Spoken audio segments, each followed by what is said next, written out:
So my pitch for lesson 8 is going to be for my 10th grade science class, in which I teach concepts in physics and chemistry. And this project is going to be, what is the best reaction? And the reason I'm choosing it is because many students did an element project in middle school, and while this is similar to that, it's a little bit different. And in addition, we don't cover a lot in the one semester that we do of chemistry.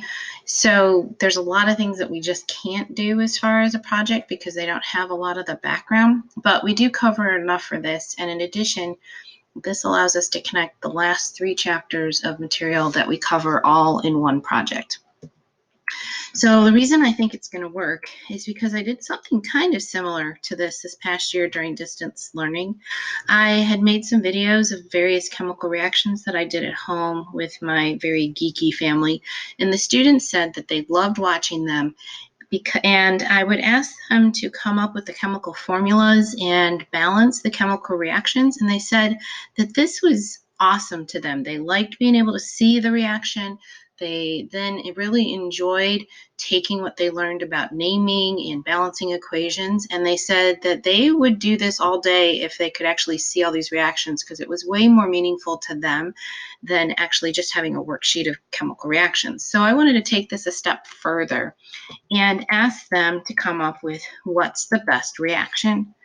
So everyone enjoys watching fun chemical reactions, and I would go back and take a look at ones that we looked at in class.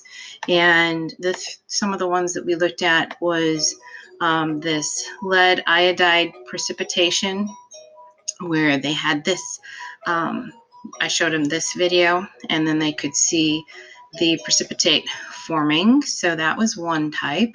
And then here's another one, a different chemical reaction. So that's blood and hydrogen peroxide.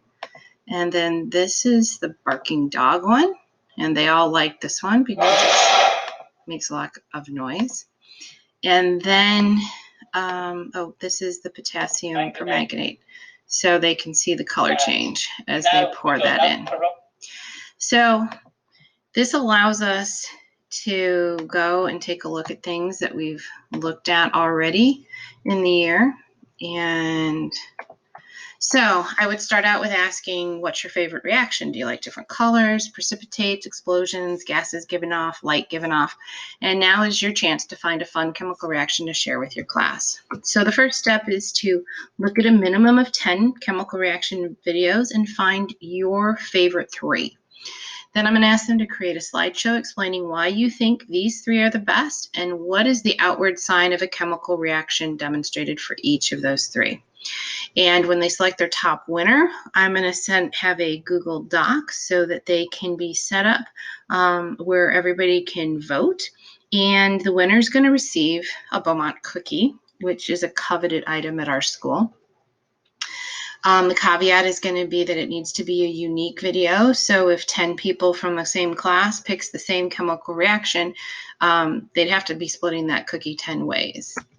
Second step is when we get a little bit further, is for them to write all the names of all the reactants and products in their favorite chemical reaction. They need to write the compound name and formula, identify what type of compound it is based on the naming rules that we learned, and also include if heat or light is added or given off, they need to include that. And then a little bit later in the semester, they'll be able to add the balanced chemical equation for the reaction and show their balancing steps like we did in class. So I like this because it gives us the opportunity to tie in the last 3 chapters. It also allows them to look for some chemical reactions. So I'm thinking this is going to be a good project near the end of the semester.